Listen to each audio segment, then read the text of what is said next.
Father Severino Malyari. Ayon sa lumang usap-usapan, ang mga pinatay ni Father ay mga mandarampong.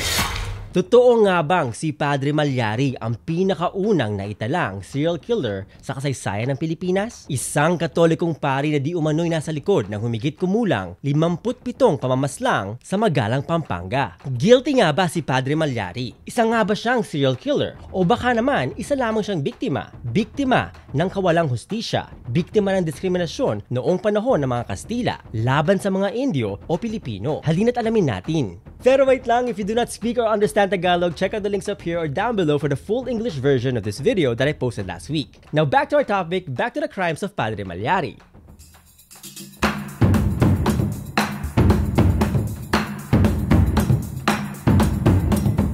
Mabuhay o sa Kapampangan, luwid kayo. At sa Binisaya, mabuhi! Welcome back to my channel. Ako po si Kirby Araulio, ang inyong friendly Pinoy historian. At dahil nag-request kayo, narito na ang Tagalog version ng aking video tungkol sa di umano'y pinakaunang serial killer sa kasaysayan ng Pilipinas, si Padre Juan Severino Malyari. Kaya naman halina't alamin natin ang katotohanan at malalim na kasaysayan sa likod ng pelikulang Malyari. Simulan natin sa mga kaganapan o yung mga kwento ng mga karumal-dumal na krimen na ito. Ano nga ba nangyari noon sa Magalang? Sa tahimik na bayan ng Magalang, Pampanga, ang taong 1810 ang naging simula ng isang nakakabagabag na kabanata sa kasaysayan ng Pilipinas. Isang serye ng misteryosong pamamaslang ang naganap sa loob ng higit sa isang dekada. Ito'y nagdulot ng madilim na anino sa mga Kastila at mga Pilipino, pagkat ito'y hindi isang pangkaraniwang krimen lamang. Ito ay isang misteryosong alon ng kasamaan na dumapo sa bayan ng Magalang. Isang alon ng kadiliman na nag-iwan ng mga bangkay na nababalot sa hindi may paliwanag na kababalaghan. Sa loob ng mahigit sa isang dekada mula taong 1810 hanggang 1826 ay mahigit kumulang sa 57 murders ang naitala sa Magalang. At habang hirap na hirap ang mga otoridad sa pag-imbestiga ng mga hindi may paliwanag na mga krimeng ito'y nabalot naman ng takot at pangamba ang sambayan ng Magalenyo. Pagkat sa hinaba-haba ng isang dekada'y walang makitang malinaw na motibo o koneksyon sa pagitan ng mga karumal-dumal na pamamaslang. At dahil walang makalap na malinaw na mga ebidensya at walang malinaw na suspect, ay tila walang kamalay-malay ang mga taong bayan ng Magalang na ang mga karumal-dumal na mga krimeng ito'y maglalahad sa sinasabing unang naitalang serial killer sa kasaysayan ng Pilipinas. Ngunit sino nga ba talaga ang nasa likod ng mga karumal-dumal na krimeng ito? Siya nga pala, kung bago kayo sa channel ko, gumagawa ko ng mga video tungkol sa ating mayamang kasaysayan, makulay na mga kultura at marami pang iba. Kaya naman huwag kalimutan mag-like, i-share ang video na ito, mag-comment sa ibaba, and please subscribe to my channel. Maraming salamat po at sa Binisaya, daghang salamat. Okay, so alamin naman natin kung saan nga ba talaga naganap ang mga karumal-dumal na krimen na ito. Ano nga ba talaga ang meron sa Magalang, Pampanga? Sa puso ng gitnang Luzon, ang Magalang, Pampanga noong ika-19 na siglo o 1800s ay isang napakalawak na bayan. Sa katunayan, maliban sa bayan na Magalang ngayon ay nasasakupan din ito ang modernong bayan ng Concepcion, Tarlac. At itong sinaunang Magalang na kung tawagin ng mga historiador ay San Bartolome de Magalang ay isang napakasaganang bayan kung saan tanaw na tanaw ang mahiwaga at nakabibighaning Bundok Alaya o mas kilala ngayon bilang Bundok Arayat. Mahalaga ding bigyan diin na ang lumang simbahan at ang marahas na mga pamamaslang na ito ay nangyari sa abandonadong sinaunang sentro o pueblo ng bayan ng San Bartolome de Magalang at hindi sa kasalukuyang lokasyon ng bayan at simbahan ng modernong Magalang. Sa katunayan, ang lumang pueblo o sentro ng bayan ng San Bartolome de Magalang ay ang kasalukuyang barangay San Bartolome sa Concepcion, Tarlac. At ang pagkakahati ng matandang bayan ng San Bartolome de Magalang sa dalawang magkahiwalay na mga modernong bayan na Magalang, Pampanga at Concepcion, Tarlac ay naganap noong 1863. Higit sa 4 na dekada ang lumipas pagkatapos ng mga karumal-dumal na pamamaslang umano ni Padre Malyari. At ang pagkakahati ng San Bartolome de Magalang ay dulot ng isang malawakang pagbaha noong Hunyo 1863. At dahil sa pananalasa ng malupit at malawakang bahang ito ay nasira at nalubog sa baha ang sinaunang pueblo. Kasunod nito ay napilitan naman ang mga mamamayan ng sinaunang Magalang na lumipat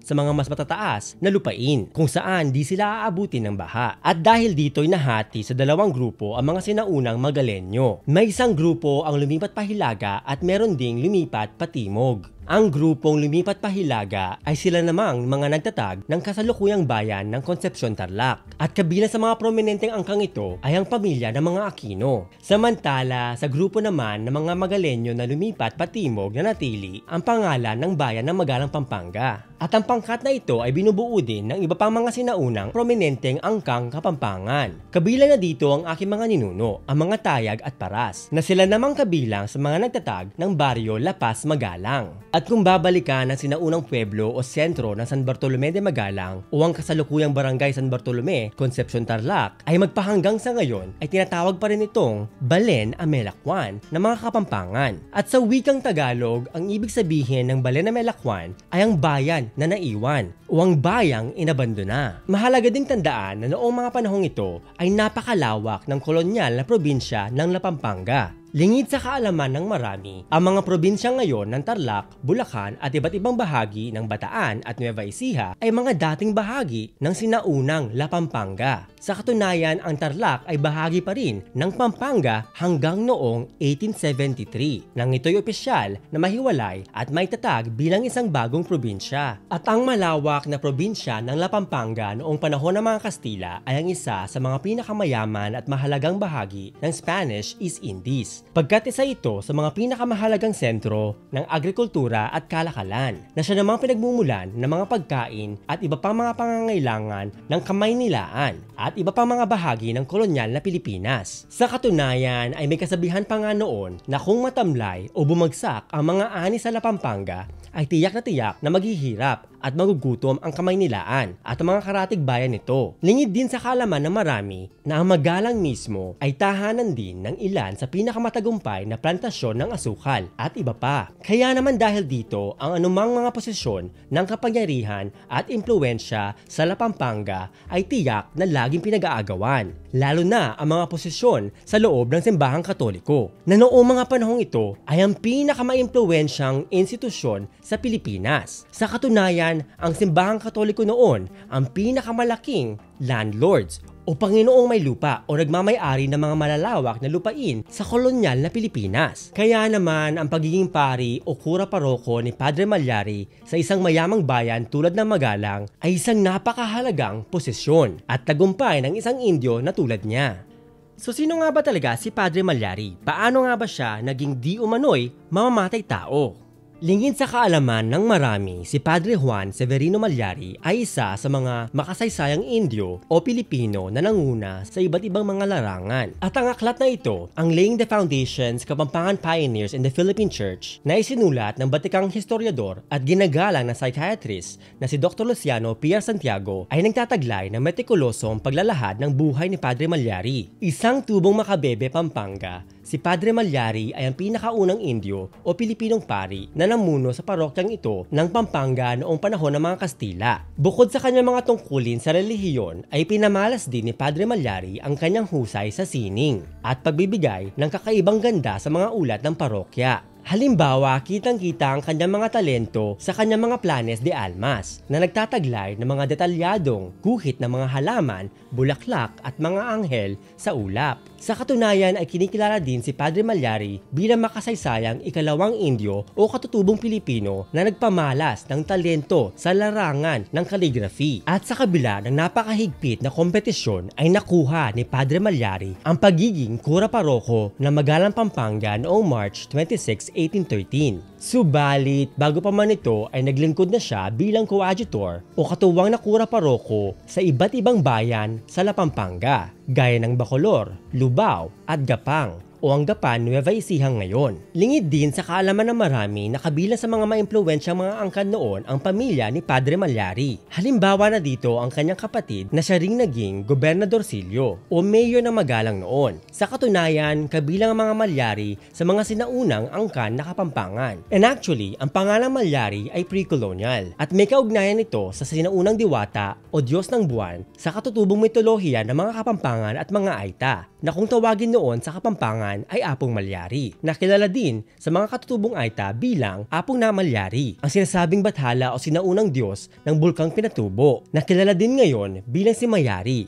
sa modernong mitolohiyang Pilipino. Ayon sa masusing pananaliksik ni Dr. Luciano P.R. Santiago ay nagkasakit si Padre Malyari sa pag-iisip na kung tawagin ay severe psychosis. At dahil dito ay nagdusa si Padre Malyari. Pagkat nalugmok sa kadiliman ang kanyang pag-iisip, napaniwala siya na nakulam umano ang kanyang pinakamamahal na ina, na siya namang sinasabing naging motibo sa likod ng mga karumal-dumal na pamamaslang. Pagkat napaniwala si Padre Malyari na maililigtas lamang umano ang kaluluwa ng kanyang ina kung kanyang papaslangin ang ilan sa kanyang mga parokyano. Nakakalungkot isipin na noong mga panahong ito ay hindi pa masyadong nauunawaan ng sambayanan ang konsepto ng mental health o ang kalusugan ng isip at damdamin. Kaya naman ang isang tulad ni Padre Malyari na may sakit sa pag-iisip at nakikipagsapalaran at nagdudusa sa matinding psychosis ay madalas hindi tanggapin ng lipunan. Madalas din silang bigyang bahid ng kasamaan sa halip na tulungan. Kaya naman noong taong 1826 nang masakdal si Padre Malyari ay nakakalungkot isipin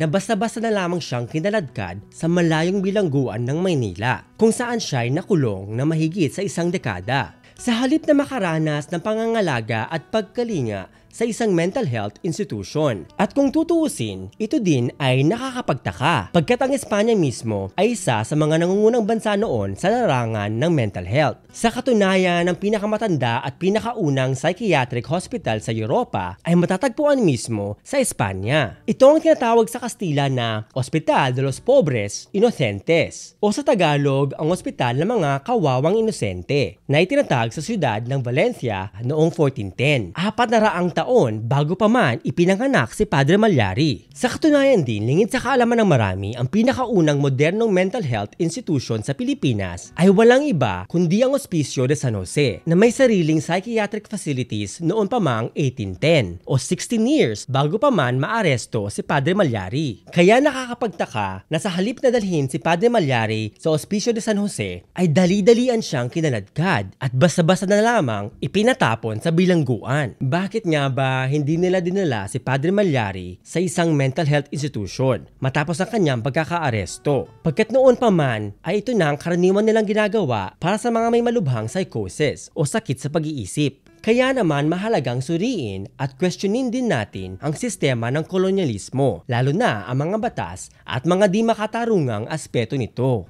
Pero bago natin sagutin yan, nais ko munang pasalamatan isang taus-pusong pasasalamat sa aking mga patrons, subscribers at mga viewers kagaya ninyo na taus-pusong sumusuporta sa paggawa ko ng mga videos kagaya nito. Maraming salamat po sa Kapampangan, dakal pong salamat.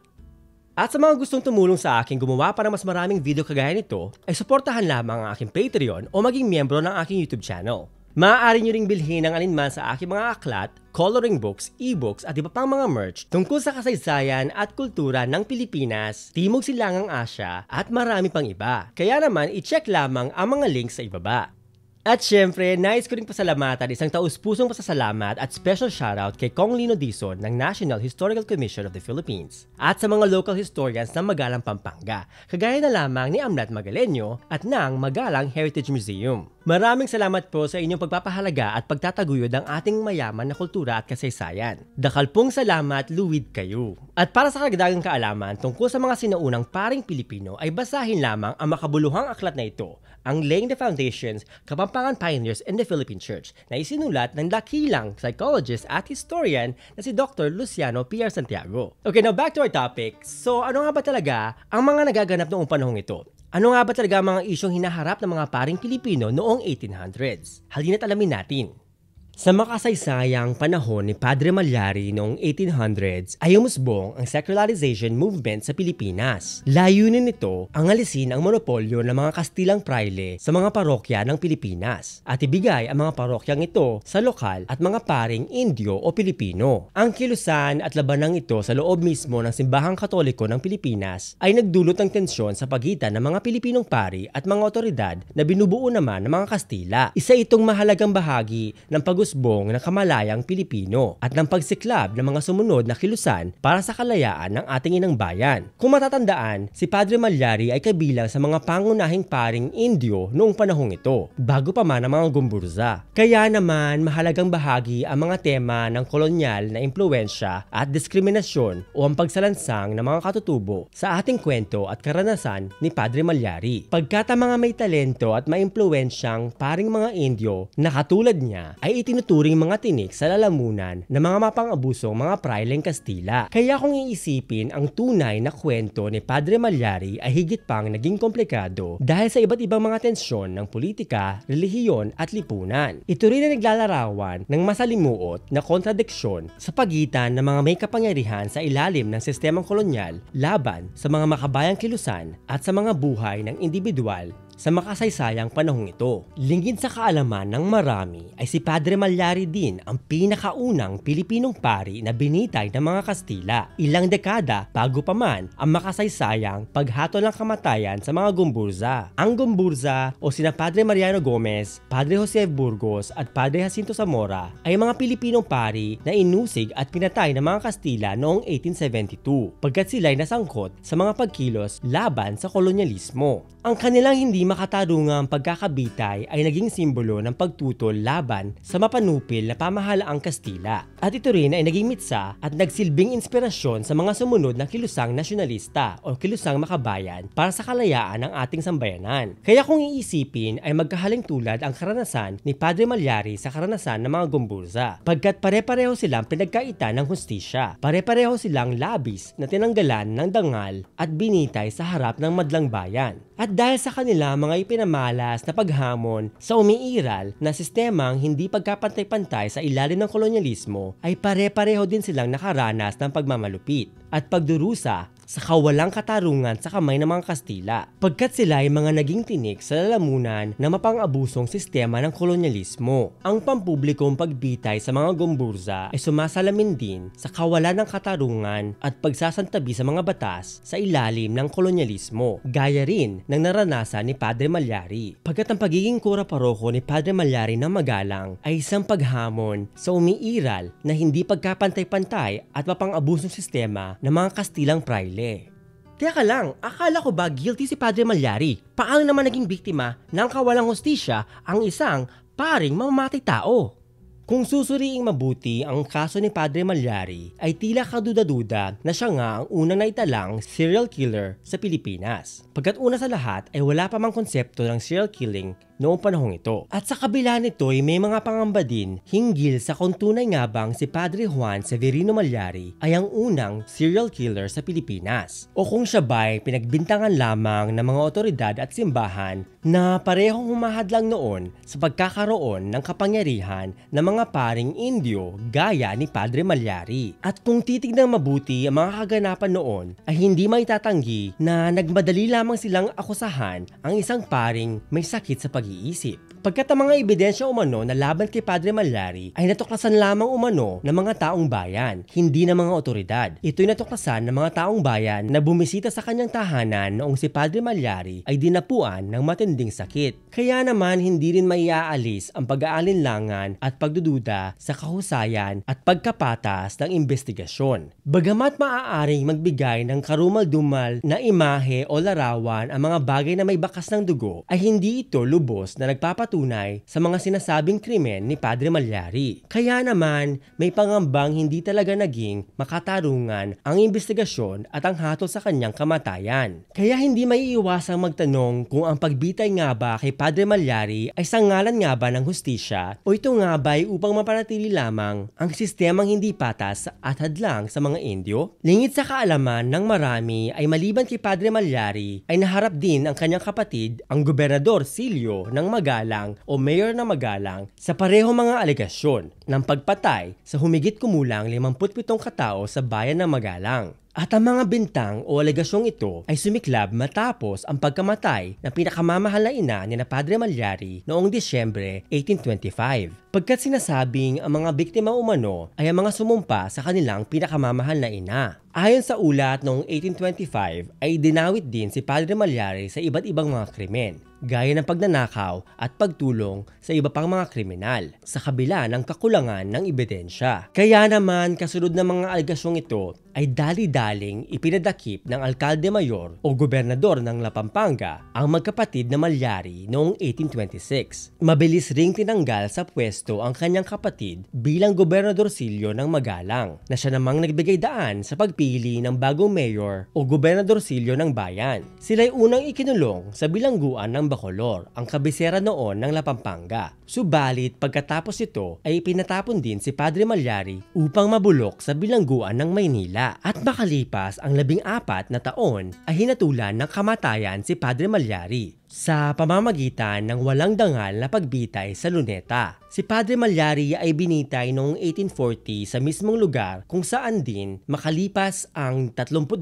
taon ay hinarap din ng mga Gomburza ang kanilang parusang kamatayan noong 1872 at kung saan din pinatay ng mga Kastila si Gat Jose Rizal noong 1896 o 56 na taon matapos ang pampublikong pagkakabitay kay Padre Malyari noong 1840. Sa ating pagninilay-nilay sa kwentong kasaysayang ito, hindi natin maiiwasang magtanong kung ano nga ba talaga ang motibo o tunay na layunin sa likod ng pagkakabitay kay Padre Malyari at ang pagkakatanggal sa kanyang kapatid sa pwesto o kapangyarihan. At nagdudulot din ito ng pag-aalinlangan hinggil sa kanilang tunay na kasalanan.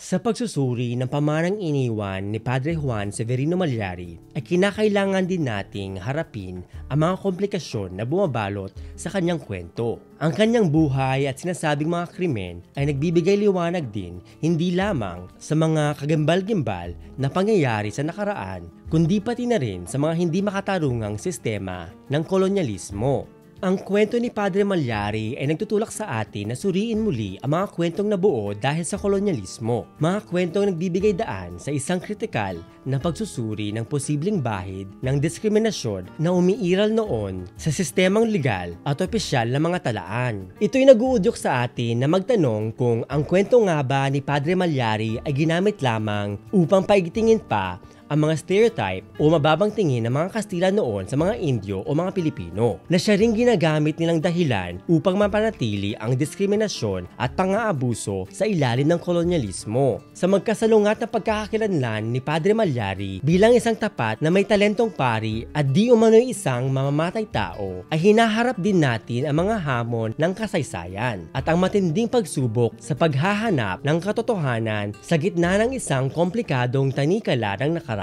Bagamat totoo nga na si Padre Malyari ang unang naitalang Pilipinong pari na binitay noong panahon ng mga Kastila, ang kanyang kwento ay nagtutulak din sa atin na masusing suriin at bigyang liwanag ang iba't ibang tema at mga issue na bumabalot sa nakaraan at sa karanasan ng ating mga ninuno. Gaya ng kawalan ng katarungan, kakulangan ng pangunawa sa kalusugang pagkaisipan at matinding epekto ng racism o sistematikong diskriminasyon sa lahi. Sa katunayan, bago pa man ang sinasabi mga pagpatay ni Padre Malyari sa bayan ng Magalang, ay marami ng mga Kastilang praile ang sangkot din sa iba't ibang mga massacre, murder, sex scandals at iba pang mga karumal-dumal na krimen sa iba't ibang bahagi ng Pilipinas. Subalit, wala ni isa man sa kanila ang dumanas ng kapalarang katulad ng kalupitan at parusang pinagdaanan ni Padre Malyari. Kaya naman kung iisipin natin, ang kanyang kwento ay nagtutulak din sa atin na masusing suriin ng kasaysayan. Pagkat ito hindi chismis lamang, ito ay humihingi ng malalim na pangunawa sa mga masalimuot na karanasan ng ating inang bayan sa ilalim ng kolonyalismo at hindi makatarungang lipunan. Ang karanasan ni Padre Malyari ay nag-uudyok din sa atin na isulong ang katarungan at ipaglaban ang pagkapantay-pantay para sa isang mundo kung saan ang tinig ng katotohanan at liwanag ay hindi basta-basta na lamang binubura o binabago ng mga makapangyarihan. Isang lipunan kung saan ang lahat ay malaya at pantay-pantay. Pero teka lang, linawin ko lang na hindi ko sinasabing hindi guilty si Padre Malyari. Hindi ko rin sinasabing siya ay lubos na walang kasalanan. Pero kung iisipin natin, kung tutusin kasi, napakakomplikado ng kwentong ito. Hindi ito simpleng horror story ng isang napakasamang pari na basta na lamang pumapas lang ng kanyang mga parokyano. Pagkat hindi natin may tatanggi ang kakulangan ng katibayan o ebidensya laban kay Padre Malyari. At hindi rin natin may tatanggi na maaaring isang pagkakamali niya ang pagkakahatol sa kanya ng kamatayan. Meron kasi tayong konseptong legal na tinatawag na not guilty by reason of insanity o yung pagka-inosente ng isang tao dahil sa kanyang sakit sa pag-iisip, kagaya na lamang ni Padre Malyari. Isang konseptong legal na noon pa lamang, 1500s pa lamang, ilang daang taon bago pa ipinanganak si Padre Malyari ay iginagalang na sa Europa, lalo-lalo na mismo sa Espanya. Sa katunayan, maging ang modernong konsepto natin ngayon na guilty beyond reasonable doubt ay matagal lang bahagi at haligi ng sistemang legal ng mga Kastila. Kaya namang kaduda-duda na sa kaso ni Padre Malyari ay basta na lamang binaliwala ang mga importante at napakahalagang konseptong legal ng mga ito. Maaaring siya nga ay isang mamamatay tao. Subalit kung ating iisiping mabuti, kung ating susuriing mabuti at titimbanging mabuti ang kabuuang kwentong ito, hindi rin natin may pagkakaila na si Padre Malyari ay isang ngang biktima ng kawalan ng hustisya o kakulangan ng katarungan sa sistema ng kolonyalismo. At hanggang dito na lamang muna sa ngayon. Kaya naman kung meron kayong bago natutunan o nagustuhan nyo ang video na ito, huwag kalimutang mag-like, i-share ang video na ito, mag-comment sa ibaba ng inyong mga opinion at please mag-subscribe. Maraming salamat po. Dakal pong salamat, agyamanak, magsukol tuod kay mo. Hanggang sa muli, kita-kits o sa Kapampangan, migitik sa Binisaya, kita-ita, at sa Bahasa Sug, balik isab!